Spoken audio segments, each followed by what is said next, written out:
Welcome to the RSP Boiler Room. I'm Matt Waldman with the Rookie Scouting Portfolio. Today's episode is on Swabish Hall Unicorn wide receiver Moritz Boehringer.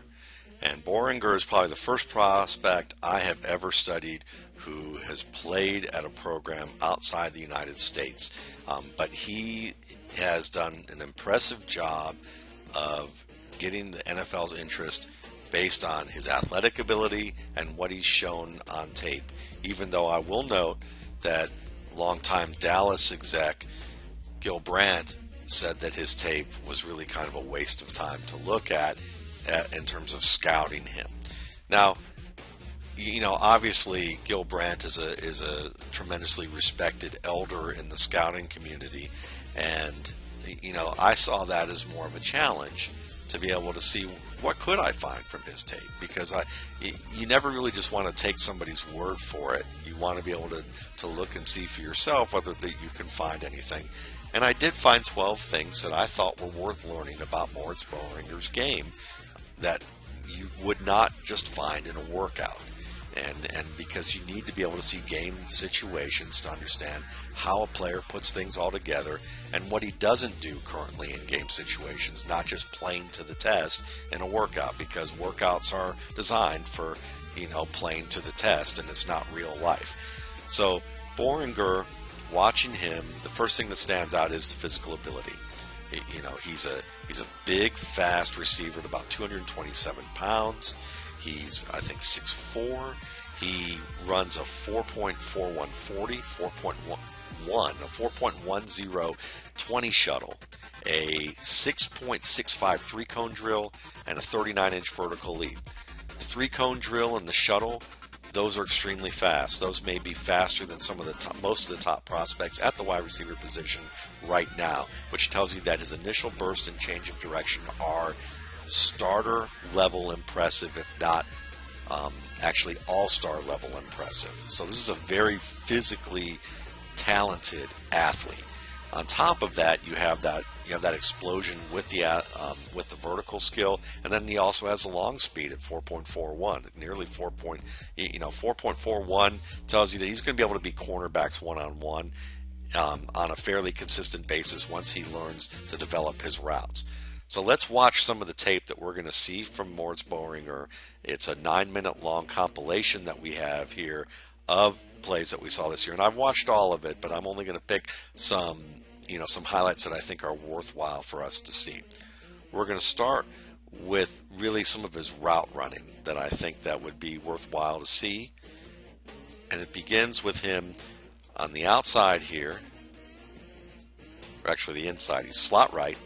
And watch him come out of here of his break, a nice quick spin, getting his head around very fast to look for the ball.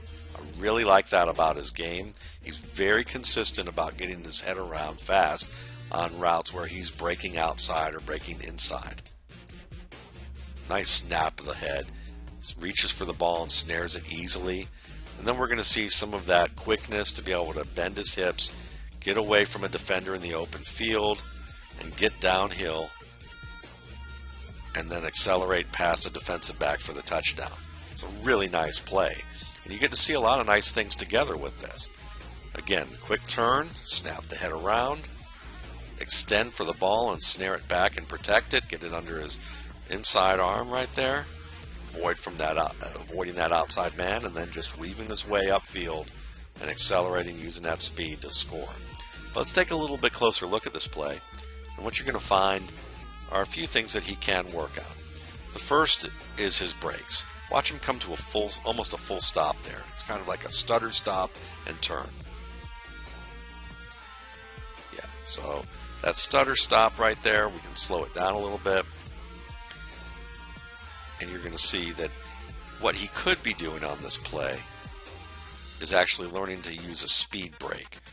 And with a speed break, instead of making those two little stutter stops, he could take that inside leg and swing it around in a karaoke step to make a very smooth, fluid break to the right without ever stopping.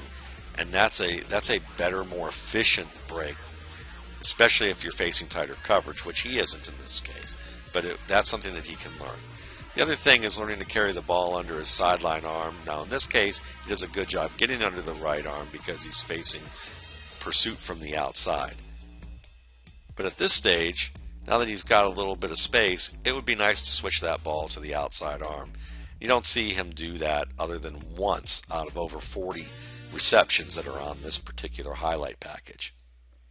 Another thing that's really nice, we talked about some of that athletic ability already, is his skill weaving in and out of defenders. That hip flexibility and the acceleration with changing direction with the hips is not only great for running with the ball, but it's also a great sign for what he could become as a route runner. The physical ability to be a high-end route runner is there. And that's what that 6.653 cone can tell you. But you see some of it on tape here. You can watch him on this screen, this bubble screen, watch him bend the hips to get inside here, and then bend them again to turn around to the outside and weave through for the score. We're going to watch this in a little bit faster time just so that folks can get an idea of what it looks like in real time. Again, this is fairly exciting. Even though the level of competition isn't the highest,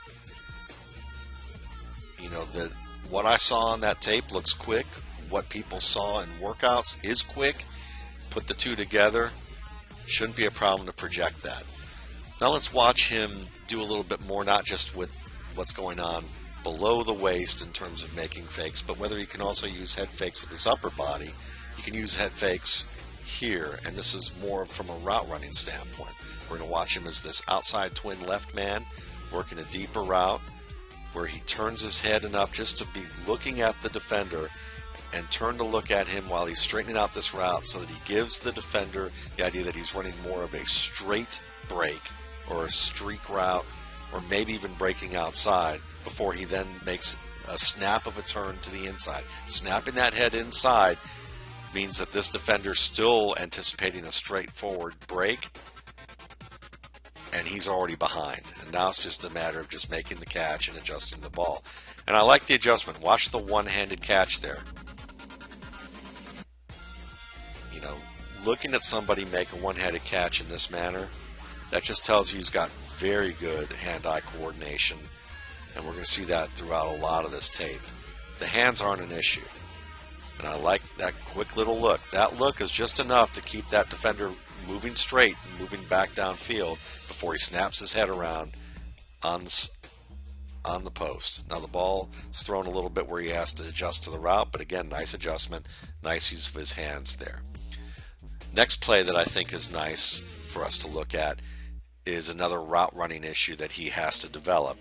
We already see that he has to learn about speed breaks. He's also going to have to learn to make hard breaks. So his route running is definitely not refined at this stage. There are elements that are very good, but some of the things he has to learn are not much different than some of the top prospects that we've seen. So I mean, I would say compare him to Will Fuller, and I wouldn't necessarily say that his route running is that far off in some ways, so he actually does a little bit more subtlety. He has a little bit more subtlety to some of his route running, but then there's other areas where he's raw. And one of those places is when he could make a hard break here. Instead, gears down several steps before he makes the catch. We're going to watch this one more time here. Watch him first get off the line. You can see he's got a good drive phase with the pads down. He's got the knees up. Looks like he's going to, force this defensive back to honor him deep. And then he starts to come up right here. He needs to keep his pads down and continue running low and driving a little bit more, because then he could get a little bit more depth with this linebacker. This linebacker would have to force his drop to be a little bit more vertical, and that would help because when he makes his break and it's more sudden, he'll have more separation from this linebacker. But instead, he starts to raise his pads here, and you see about 7 steps, 2, 3, 4, 5, 6, 7, before he makes that break. So he's slowing down 7 steps before he makes that break. He needs to really do that in 1 step. He could continue going to about where my arrow is, take 1 large step, bend the hips, and break back. And if he does that, this defender is probably going to be about right here, due to the fact that Moritz Boehringer is actually creating better pace with that stem, and he's not, and he's baiting him more with the stem.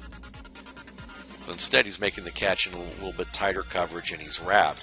If he makes this catch with a better stem and a better break, he probably has another step or two of room to get outside and be one-on-one with this defender rather than having to pull and wrap his way through here. Then this is something I really dislike, and this is inexperience here where he's trying to angle the ball away from the defender, and it looks like the defender's reaching for the ball, and his response is to try and actually hold it away a little bit. He's very fortunate that he was able to hold on to the ball in this situation. So looking at the next play though, let's look at some of his release moves. He doesn't have a ton of them, but most receivers, even in college football, don't. And we're going to see him off the line here as a single right receiver, and we're going to see a makings of a rip move on this play. You can see that outside arm come upward and rip upward, and he gets through clean. So it's a nice job that he already is showing some skill to rip upward and get open, catch that ball in the seam, and he's in good shape. So let's do it one more time. I'm going to watch him rip upward here.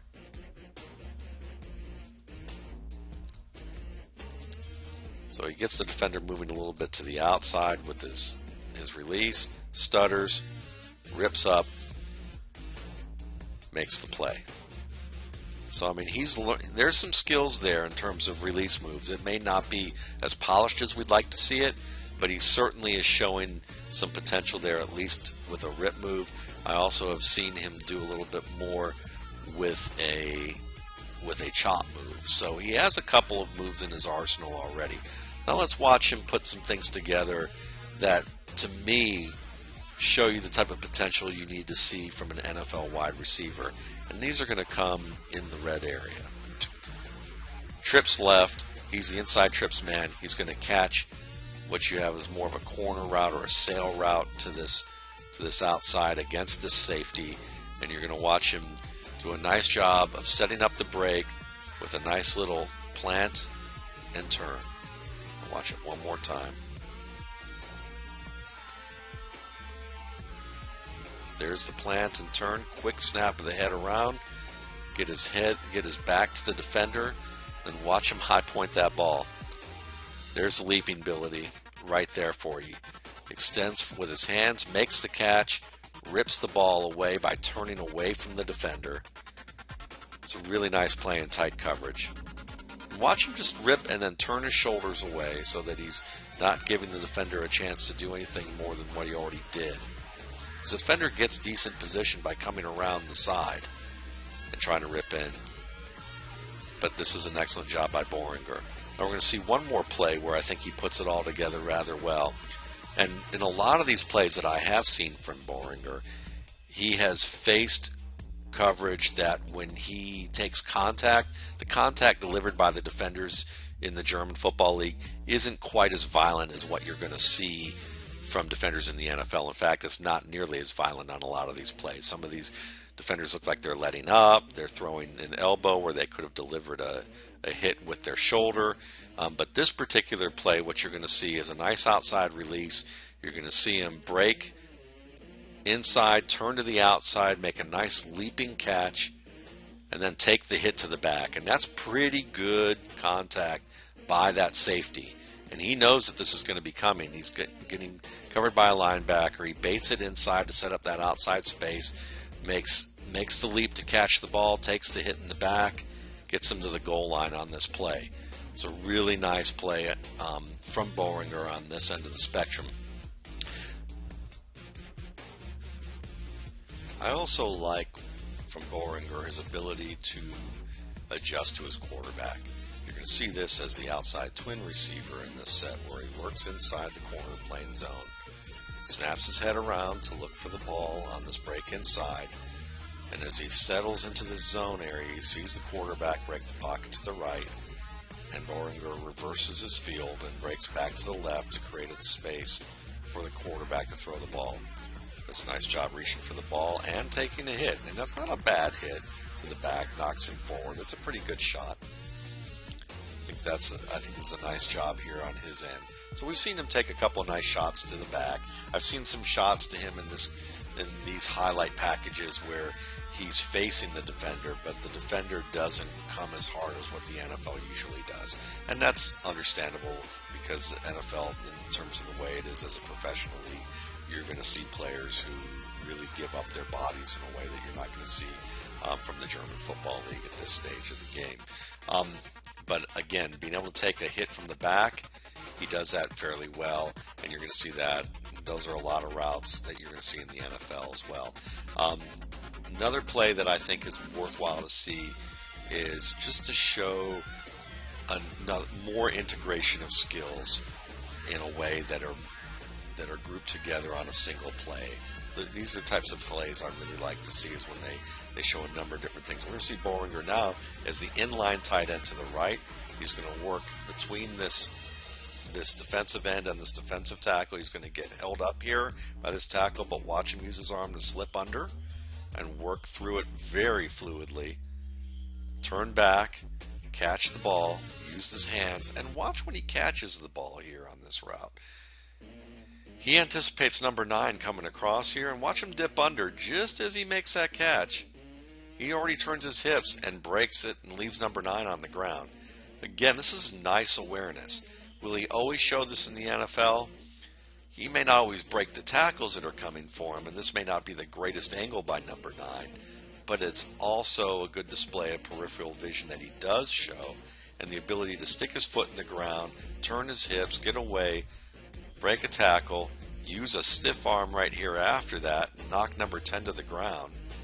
And while he's not able to gain any more yards than get to the 34 here, it's just a nice display of balance, peripheral vision, power, hand usage, skill to make plays in tight coverage, or not in tight coverage, but in a high traffic area. He doesn't have alligator arms at all. It's a nice play. Now let's watch him tell a story. This is something that's promising for a player of his speed, to be able to work from the slot, turn his head all the way to the sideline here, get his shoulders angled a little bit to bait both the safety here to make him forced to go up, and also freeze this cornerback just enough. The cornerback has to stop his feet, and then Boehringer breaks upfield and uses that at great acceleration to win this post route, and then it's just off to the races from the 50, and no one's going to catch him on this field. But he does a good job telling a story with this particular one. And then here's a final play that shows some skill in terms of difficulty of, kind of a difficult catch that's underrated, because he's from in this slot to the right, and he runs a little bit of a seam route where he widens the route against his linebacker, breaks back to the inside, and watch the ball a little low in the way here, and see him reach out here. The ball's about right here. His hands are low and inside to his back hip, and he ends up making the catch near his shins and takes a hit in doing so. This is very good flexibility and hand-eye coordination that is going to translate to the NFL. It's a player who makes catches that are thrown high, he makes catches thrown low, he takes contact, he's willing to make plays in the middle of the field where there's going to be a heavy traffic, he can break tackles, he often runs through tackles to the lower parts of his legs, he can push a pile. The things that I'd like to see a little bit better from him, I'd like to see better pad level when he's running between the tackles. I'd like to see him carry the ball consistently under the sideline arm and not just his left arm. I'd certainly want to see him do a better job of executing breaks. He has to get better at learning how to break as a route runner, but he shows a skill to tell a story a little bit, to use his head and his eyes to fake defenders out and set them up with stems. This is a true wide receiver prospect. This guy isn't a joke. This guy's for real. He's someone that maybe because of the steps that he'll have to take in competition and not knowing whether or not he's going to be able to make that leap, maybe it might take him a little while. Maybe his upside isn't more than a contributor in the NFL, but I think he does have starter upside. And I think that if you're looking at traits, if you're looking at individual skills as how they should be defined, this guy is probably one of my top 35 prospects in this class at the wide receiver position. For more information about skill prospects in this draft class, check out more of my RSP boiler rooms and film rooms at the RSP Film Room. That's the name of my channel on YouTube. And at my blog, www.mattwaldmanrsp.com. You can also follow me on Twitter at Matt Waldman. Thanks again. I hope you enjoyed it. Happy trails.